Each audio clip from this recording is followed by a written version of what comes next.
다른 서신과 마찬가지로 사도 바울은 이 서신 디모데 전서를 통해서도 하나님의 자녀들이 어떠한 원리로 살아야 하는지를 매우 중요한 대목으로 삼고 있습니다. 더욱 구체적으로는 교회를 이루고 있는 신자들은 어떤 마음가짐과 언행을 해야 하는지를 말해주고 있습니다. 그래서 그는 오늘 본문에서 본 서신을 쓰고 있는 이유를 15절에서 밝히기를 하나님의 집에서 어떻게 행하여야 할지를 알게 하려 합니다 라고 했습니다. 오늘 본문은 이 서신의 거의 한가운데 위치하고 있습니다. 그리고 본문을 중심으로 이 서신의 앞뒤의 내용을 보면 교회 직분자들 뿐만 아니라 교회 성도들을 향해서 윤리와 도덕에 관하여 매우 강조하고 있습니다. 예를 들면 단정하고 선행하고 관용하고 공손하고 술을 즐기지 말고 한 명의 배우자만 두고 탐욕하고 등등, 탐욕하지 말고 등등 지면상 다 열거하기 힘들 정도의 많은 윤리적 내용들이 있습니다. 그도 그럴 것이 우리가 소위 윤리, 도덕이라고 부르는 그것들의 원천 그 자체가 하나님이시기 때문에 하나님의 사람들이라고 하는 자들이 윤리적이지 않을 수는 없는 것입니다. 그러나 거기서 멈추지 않고 더 나아가 신자들에게 경건까지 추구합니다. 역시 오늘 우리 본문 앞뒤의 내용을 보시면 윤리에서 더 들어가 신자가 마땅히 갖추어야 할 경건의 모습도 매우 강조하고 있습니다. 이러한 윤리도덕과 경건의 모습이 오늘 본문에서 바울이 15절에서 말하는 하나님의 집에서 어떻게 행하여야 할지를 알게 하고자 하는 모습입니다. 교회는 그저 세상 단체나 친교 모임이 아닙니다.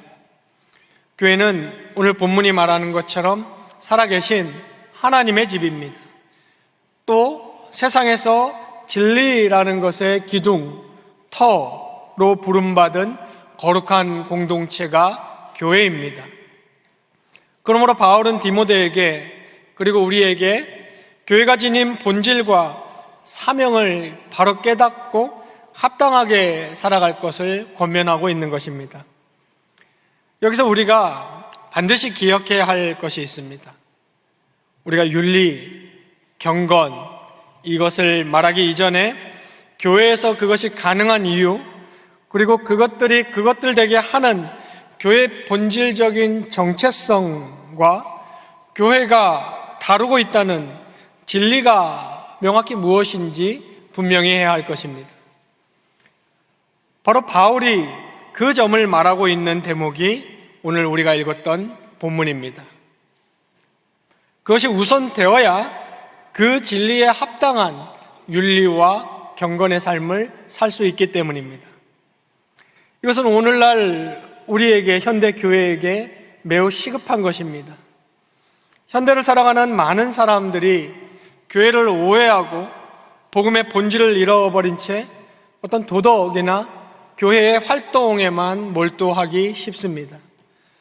그러나 교회가 교회되기 위해선 복음이 복음되기 위해서 성도가 성도되기 위해선 반드시 교회와 복음의 본질로 돌아가며 그것이 먼저 확인되어야 하는 것입니다. 오늘 우리는 이 말씀을 통해 교회의 정체성과 사명은 무엇이고 또한 복음의 신비라고 오늘 경건의 비밀이라고 표현한 이것이 어떠한 것인지 함께 살펴보고자 합니다.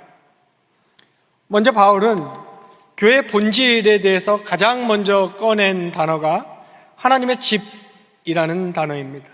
15절에 여기 집으로 번역된 오이코스라는 단어는 가족, 가정이라는 뜻입니다. 그래서 영어 역본들에서는 하우스가 아닌 하우스홀드라고 번역했습니다. 교회란 하나님께 속한 가족, 그 자녀들의 모임을 의미합니다. 하나님께서 친히 자기 백성을 불러 모아 세우신 예수가족이 교회입니다. 바울이 하나님의 집에서, 즉 하나님의 가족들 가운데 어떻게 행해야 할지를 강조한 것은 교회가 거룩하신 하나님의 임재가 있는 곳임을 잘 알았기 때문입니다. 하나님은 무소부재하시고 온 존재세계에 편만하신 분으로 꼭 교회에만 임재하고 존재하시는 분은 아닙니다. 그러나 분명한 것은 하나님은 교회에 더욱 특별히 임재하십니다. 바울은 살아계신 하나님이라는 표현을 사용함으로써 신자들이 교회로서의 모임이 어떤 형식이나 오래된 기독교 전통이나 그저 습관처럼 모이는 것이 아닌 지금도 살아계시는, 그리고 지금 말씀하시는 하나님 앞에 모이는 것임을 강조하고 있습니다. 살아계신 하나님의 교회는 생명이 있고 능력이 있습니다. 그러므로 우리의 예배와 봉사는 사람을 기쁘게 하는 종교 행사도 아니고 자기의 취미나 영화를 이롭게 하는 활동도 아니며 하나님이 실제로 함께 하시는 살아있는 교회로서의 거룩한 두려움과 경외함 가운데 하나님을 섬기는 것이 예배와 봉사입니다. 그리고 이어서 바울이 표현한 두 번째 교회 본질에 대한 표현은 진리의 기둥, 진리의 터라는 표현입니다. 바로 이 표현이 교회의 사명과 역할을 매우 극적으로 보여주고 있는 표현입니다. 고대 기둥은 건물을 떠받쳐 높이 세우고 또 터는 건물 전체의 무게를 지탱합니다. 마찬가지로 교회는 하나님의 진리를 이 세상에 굳게 세우고 떠받치는 기둥이요 토대, 그것이 곧 교회다라는 것이 바울의 가르침입니다. 다시 말해 교회가 세상 속에서 진리를 보존하고 드러내는 사명을 가지고 있는 기관입니다. 하나님께서 계시하신 복음의 진리가 바로 이 교회를 통해 선포되고 교회를 통해 지켜지도록 교회를 진리의 받침대로 하나님은 세우신 것입니다.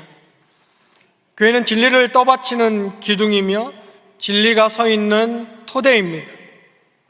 마틴 루터가 자신의 글 세속 권세에 관하여라는 논문에서 잘 표현했듯이, 그리고 그 내용을 압축적으로 표현한 문장이 있습니다. 그것은 하나님은 한 손에는 정부, 다른 한 손에는 교회를 붙잡고 역사를 이끌고 가신다라고 매우 옳게 묘사했습니다.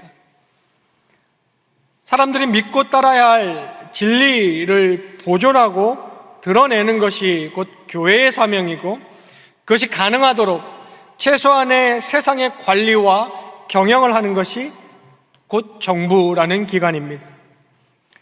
오늘날 많은 사람들이 교회를 여러 가지로 정의하지만 사도 바울의 정의는 분명합니다.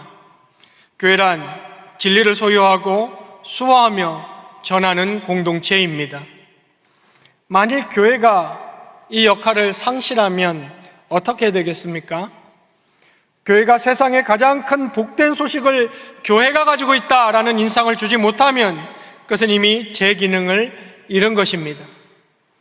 교회에 주어진 이 가장 큰 복된 소식이야말로, 소식은 바로 하나님의 진리이며 곧 복음입니다.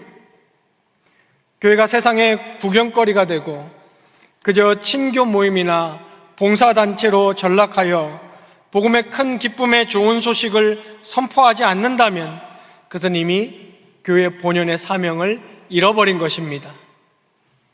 교회는 세상이 결코 줄 수 없는 가장 위대한 진리, 복음을 소유한 하나님의 기관입니다.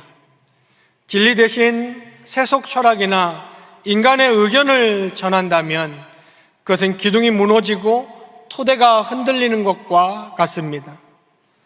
그러므로 우리는 교회를 바라볼 때 이곳은 살아계신 하나님의 집이며 진리의 기둥과 터임을 기억해야 합니다. 교회가 붙들어야 할 것은 다른 것이 아닙니다. 오직 하나님의 진리, 오직 하나님의 말씀입니다. 교회는 그 어떤 것보다 이 진리를 높이 들고 세상에 보여주어야 합니다. 진리가 떠받쳐지고 드러날 때에만 비로소 교회는 세상에 소망을 줄 수 있습니다. 하지만 안타깝게도 현대의 많은 교회들이 이 본질을 망각하고 있습니다. 그러나 이러한 현상은 비단 21세기만의 현상은 아닙니다. 예수님 시대로부터, 심지어는 모세의 광야교회에서부터 역사 속의 교회는 이 본질을 잃어버린 장면이 많이 등장합니다. 진리를 기둥처럼 세우기보다 사람들의 비율을 맞추고 사람들의 현안 문제 해결의 솔루션을 제공하기에 급급합니다. 세상의 가치관을 받아들이고 말씀의 권위를 조금이라도 희석시키려는 유혹이 가득합니다. 그러나 진리가 무너지면 교회는 그 존재 이유를 잃습니다. 교회는 진리 외에는, 이 하나님의 진리 외에는 세상이 교회가 줄 수 있는 것은 아무것도 없습니다. 어느 시대나 참된 교회의 표지는 순전한 이 복음의 진리를 굳게 붙드는 일이었습니다. 지금도 마찬가지이며 그것은 주님 오시는 그날까지 결코 변함이 없을 것입니다. 복음의 진리를 떠받드는 교회만이 어둠 속에 빛을 비추고 흔들리는 세상에 소망의 근거를 제시할 수 있는 것입니다. 그렇다면 교회가 그렇게 소중히 붙들고 선포해야 할 진리의 핵심은 무엇이겠습니까? 바울은 그것을 한마디로 오늘 본문 16절에서 경건의 비밀이라고 부르고 있습니다. 그리고 이어지는 16절 뒷부분에서 보여주듯이 그 경건의 비밀은 곧 예수 그리스도이십니다. 여기 비밀이라고 번역된 무스테리온이라는 단어는 바울이 굉장히 즐겨 쓰는 단어입니다. 이것은 비밀이라기보다는 신비라고 번역하는 것이 더 적절합니다. 숨겨졌던 어떤 것이 드러난 신비한 진리를 말합니다. 사람은 반복적이고 일상성이 있는 것들, 특히 과학의 원리에 잘 들어맞지 않는 것들을 허구라고 부르기도 하고 망상이라고 부르기도 하고 이성으로 쉽게 이해 안 되는 것들을 거짓이라고 부르기도 합니다. 그러나 인류가 사용하는 개념 중에는 똑같이 일상적이고 과학과 이성의 논리에 들어맞지 않지만 허구나 망상이나 거짓이 아닌 신비의 범주를 따로 만들어서 신비라고 부르는 것들이 있습니다. 이 신비의 특징은 보통 이성으로 쉽게 안 받아들여지고 과학의 원리에는 안 맞지만 그러나 실제 하는 인간의 의식 경험이 거부할 수 없는 것들, 그러한 것들을 신비라고 부릅니다. 그래서 바울은 이 무스테리온, 비밀, 신비라는 단어를 즐겨 씁니다. 인간의 이성으로 깨달을 수 없었던 성경의 가르침대로 세상이 존재하기 전부터 계획되었던 하나님의 구원 계획이 이제 나타났다는 것입니다. 여기 신비가 곧 복음을 말하는 것입니다. 오늘 본문의 신비는 곧 그리스도의 복음입니다. 교회가 지켜야 하는, 우리가 조금 전에 살펴보았던 그 진리가 곧 이 그리스도의 복음이며 신비입니다. 그 경건의 신비, 복음의 내용은 무엇입니까? 오늘 16절 후반부가 말해주듯이 한마디로 예수 그리스도의 인격과 사역이 곧 복음이고 진리고 신비입니다. 하나님이신 그분이 육신을 입고 이 땅에 성육신하여 오셨고 그분이 공생의 삶을 살고 십자가와 부활로 자신의 의로우심을 나타내셨고 하늘의 천사들도 그를 경배한다고 오늘 본문은 말하고, 그리고 바로 그 복음이, 그 신비가 모든 민족에게 전파되어 믿게 되었다고 오늘 본문은 말하며 마침내 영광 중에 승천하셨다고 말하는 것입니다. 이것이 경건의 비밀이며 복음의 핵심 진리이고 신비입니다. 교회는 바로 이 진리를 받들고 있는 것입니다. 바울이 말한 경건의 비밀은 바로 이 그리스도의 복음입니다. 왜 이것을 경건의 비밀이라고 했겠습니까? 경건이라는 것은 인간이 하나님을 경외하고 하나님 닮은 거룩한 삶을 사는 것을 경건이라고 말합니다. 점잖고 종교적인 언행을 하고 고매한 인격을 경건이라고 하지 않습니다. 경건은 하나님을 두려워할 줄 아는 하나님의 말씀대로 사는 거룩한 삶을 경건이라고 합니다. 그런데 우리가 어떻게 경건하게 살 수 있습니까? 여러분, 우리의 행위나 노력으로 우리는 경건에 이를 수 없습니다. 저 사람이나 이 사람보다 훨씬 나을 수는 있습니다. 그러나 결코 하나님의 경건에 우리는 이를 수 없습니다. 우리는 모두 죄와 허물로 죽었던 자들입니다. 우리의 지혜와 의로는 하나님께 나아갈 수 없고 누구도 스스로 경건해질 수 없습니다. 당장 내일부터 경건해지려고 노력해 보십시오. 그러면 반나절도 못 가서 온전한 경건을 이루었다는 뿌듯함이 아닌 경건의 완전을 이루지 못하고 있는 초라한 자기 자신의 모습을 발견하게 될 것입니다.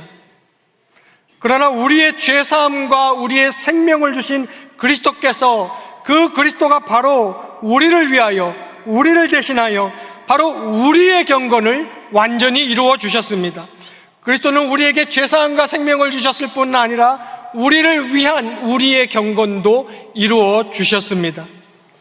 우리가 경건하기 위하여 할 수 있는, 그리고 해야 하는 일은 바로 이 예수 그리스도를 믿고 예수를 받고 예수를 붙잡는 것입니다. 그래서 오늘 본문은 경건의 비밀이다 라고 예수 그리스도를 말하고 있는 것입니다. 바로 그때에만 우리에게 경건을 향한 건전한 겸손과 열망이 솟아나는 것이고, 바로 그때에만 경건을 이룰 수 있는 성령의 능력이 우리와 함께 하시는 것입니다. 그리스도가 우리 경건의 비밀이다, 신비다, 원천이다, 힘이다. 바울은 그렇게 말하고 있는 것입니다. 그리스도가 복음인 것입니다. 그러므로 하나님께서 경건의 길, 구원의 길을 우리에게 열어주셨어야만 했습니다. 바로 이것이 경건의 비밀입니다. 여러분, 기독교 신앙의 신비와 영광은 다른 데 있지 않습니다. 오직 예수 그리스도 안에 있습니다. 기독교는 곧 그리스도입니다. 기독교는 예수님의 가르침 몇 가지를 따르는 도덕주의 같은 것이 아닙니다. 이 시간 서두에 우리가 기독교에 있어서 윤리와 도덕의 중요성을 말했지만 그것이 기독교의 알맹이가 결코 아닙니다. 그것을 가능하게 하는 그리스도의 복음이 기독교의 요체입니다. 기독교는 처음부터 끝까지 그리스도 자신의 이야기이며 그분의 위대한 사역에 대한 복된 소식이 기독교입니다. 기독교 메시지는 본질적으로 예수 그리스도 그분에 관한 것입니다. 그것은 단순한 도덕 교훈이나 윤리적 가르침이 결코 아닙니다. 기독교 메시지가 진짜인 이유, 참된 이유는 언제나 바로 그분, 곧 이 영광스러운 그분에 관한 이야기이기 때문입니다. 그분이 시작이고 끝이며 성경이 말하는 대로 그분이 존재 세계가 창조된 이유입니다. 교회 메시지의 출발과 결론은 언제나 그리스도입니다. 우리의 복음 전파는 어떤 철학이나 프로그램이 아닌 바로 이 한 인격 예수 그리스도를 선포하는 것입니다. 만약 어떤 설교나 교회의 사역에서 예수 그리스도가 중심에 계시지 않다면 그것은 이미 기독교가 아닙니다. 예수님의 성육신, 십자가 대속과 죽음, 예수님의 부활과 승천을 떠나서 교회가 세상에 줄 수 있는 진리는 없습니다. 예수님이 곧 복음이며 복음이 곧 예수님입니다. 그리스도께서 복음의 전부입니다. 감추어졌던 하나님의 구원 계획, 인간의 생각으로는 도저히 알 수 없었던 방법을 하나님이 마련하신 것입니다. 사람들은 스스로 하나님을 찾아보려고 애쓰지만, 스스로 어떤 세계나 신에게 닿아보려고 애쓰지만, 복음은 인간이 하나님께 도달한 이야기가 아니라 하나님께서 인간에게 내려오신 이야기가 복음입니다. 복음은 사람이 무엇을 행하는 것이 아니라 하나님께서 친히 역사하신 사건을 선포하는 것이 복음입니다. 로마서의 선언대로 우리가 죄인 되었을 때, 우리가 경건해질 수 없을 때 하나님께서 그 무엇인가를 행하셨습니다. 그것이 기독교의 복음입니다. 하나님이 친히 인간의 역사 속에 개입하셨습니다. 성부 하나님께서 그의 독생자를 이 땅에 보내셨습니다. 오늘 본문에서 바울이 말하는 대로 성자 예수님께서 친히 인간이 되시고 우리 죄를 대신 지시고 십자가에서 죽으셨습니다. 성령 하나님께서 그를 죽은 자 가운데서 살리시고 그 부활로 하나님의 의를 지금도 그 복음을 통해 역사하고 계시는 것입니다. 이처럼 삼위 하나님이 이루신 구원의 역사, 그것이 곧 복음입니다. 다른 종교나 철학은 인간이 스스로 수양해서 경건에 도달하라고 가르칩니다. 그러나 복음은 전적으로 하나님께서 이루신 바로 그 일을 우리에게 소개합니다. 하나님께서 친히 길을 여셨고 하나님께서 값을 치르셨고 우리를 위해 하나님이 행동하셨습니다. 이것이 복음의 핵심입니다. 그러므로 복음은 인간의 공로나 노력에 대한 이야기가 아닌 하나님의 은혜, 하나님의 자비에 대한 이야기가 곧 복음입니다. 그래서 바울은 본문에서 참으로 크고 놀랍다라고 얘기합니다. 그렇지 않다 하느니 없도다 라고 얘기합니다. 크도다 경건의 비밀이여 라고 선언합니다. 그 당시 이 서신의 수신지인 에베소에서 이방인들이 이방신을 섬기며 아데미 여신에게 하던 말입니다. 위대한 아데미여, 위대하다 아데미여. 하나님 아닌 다른 것으로 위대하고 큼을 느끼던 인류에게 지금 바울은 크도다 예수 그리스도시여 라고 선언하고 있는 것입니다. 어떻게 거룩하신 하나님이 죄인들을 구원하실 수 있었습니까? 우리의 머리로는 알 수 없던 길이었습니다. 하나님은 그 길을 내셨습니다. 그 길은 하나님의 아들이 사람이 되는 것이었고 죄 없는 분이 죄인의 자리를 대신 차지하는 것이었으며 죽음의 왕국에 생명이 침투하는 것이었습니다. 이것은 인간의 지혜로는 상상도 할 수도 이루어낼 수도 없는 곧 하나님 구원의 신비입니다. 신성과 인성이 한 몸에 연합한 경이로운 한 인격이 역사에 등장하셨습니다. 그분이 곧 예수 그리스도이십니다. 세상 그 어떤 존재도 이 예수 그리스도와 같은 존재는 없습니다. 한 인격 안에 완전한 하나님이시며 완전한 사람이신 분, 스스로 가장 강하시면서도 약해지신 분, 영광 가운데 계시고 영광 그 자체이시면서도 비천해지신 분, 죽으셨으나 살아나신 분, 하늘에 계신 분이나 땅으로 오신 분, 이것이 복음의 신비이자 그리스도이십니다. 예수 그리스도의 인격과 사역 자체가 신비며 기적이고 복음입니다. 우리는 이 경건의 비밀 앞에 겸손히 경탄할 수밖에 없습니다. 그리고 이 놀라운 복음이 바로 교회가 붙들고 선포해야 할 진리입니다. 그러므로 복음을 말하면서 그리스도의 신성을 부정한다든지 그의 동정녀 탄생이나 몸의 부활을 신화로 치부한다면 그것은 복음을 모르며 복음을 말하고 있는 것과 같습니다. 오늘날 자유주의 신학이나 세속주의는 이 경건의 비밀을 부끄러워하고 조롱하기까지 합니다. 기독교를 그저 윤리체계나 삶의 방식 정도로 격화시키려고 합니다. 그러나 기독교는 단순한 관점이나 도덕이 아닙니다. 기독교는 역사 속에 개입하신 하나님의 기적적인 사건임을 우리 경향교회는 확신해야 합니다. 교회는 이 초자연적인 복음을 부끄러워하지 말고 담대히 붙들고 전해야 합니다. 십자가와 부활의 초자연성을 제거해버리면 기독교는 아무 능력도 없는 사람들이 모인 종교단체 껍데기에 불과합니다.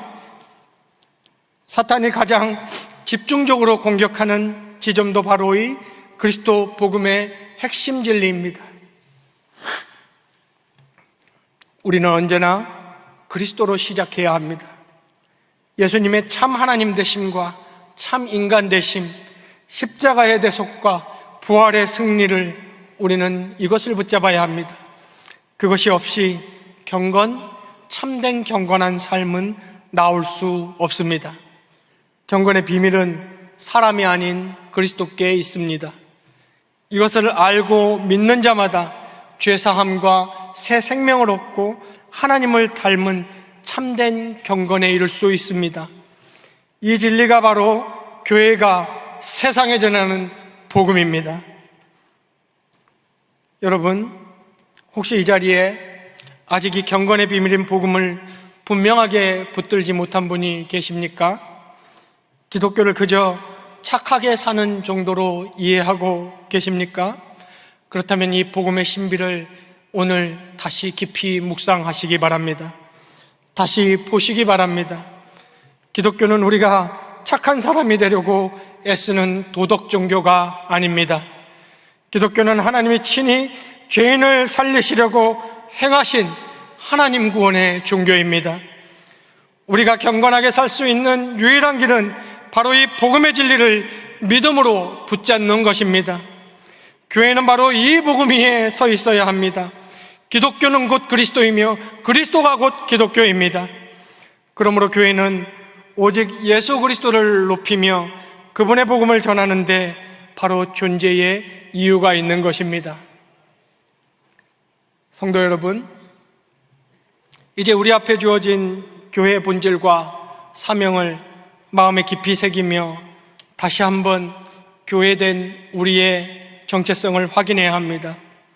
교회는 결코 세상의 평범한 모임이 결코 아닙니다. 교회는 살아계신 하나님의 집으로 부름받은 거룩한 가족이며 진리의 기둥과 터로 세상 가운데 세워진 특별한 공동체입니다. 하나님께서 우리를 택하시고 부르셔서 변함없는 복음의 진리를 붙들고 세상에 이 복음의 빛 예수 그리스도를 비추라는 사명을 주셨습니다. 세상에 이것보다 더 영광스럽고 복된 소명, 부르심은 없습니다. 세상의 악과 죄와 부조리와 불안정과 연약이 모두 다 철저하게 심판받는 마지막 날에 성경은 그리스도를 붙잡고 있는 무리인 이 교회만이 유일하게 저 영원한 천상의 승리의 교회로 남아있을 것이라고 선언합니다. 교회는 늘 이 그리스도 앞에 나와 그리스도의 복음만을 붙잡고 높여야 합니다. 사람의 지혜나 세상의 유행이 아니라 오직 하나님의 말씀과 진리 위에 굳게 서야 합니다. 주님께서 값주고 사신 이 교회가 복음 외에는 자랑할 것이 전혀 없음을 늘 기억하고 그 거룩한 진리를 담대히 말하고 붙잡고 실천하며 살아야 합니다. 때로는 세상에 조롱이 있고 세상에 유혹이 있습니다. 예수님도 유혹을 받으셨고 예수님도 조롱을 당하셨습니다. 그렇지만 경건의 비밀인 예수 그리스도를 붙드는 일을 결코 교회는 놓지 말아야 합니다. 우리의 연약을 아시는 살아계신 하나님께서 교회 가운데 함께 하시고 능력을 주실 줄로 믿습니다. 우리에게 교회를 허락하시고 이 귀한 사명을 주신 하나님께 뜨거운 감사와 신실된 찬양을 늘 올려드리고 그분의 진리 위에 굳게 선 교회로, 교회의 가족으로 주 앞에 서는 그날까지 굳건히 서 가시기를 주님의 이름으로 축원합니다.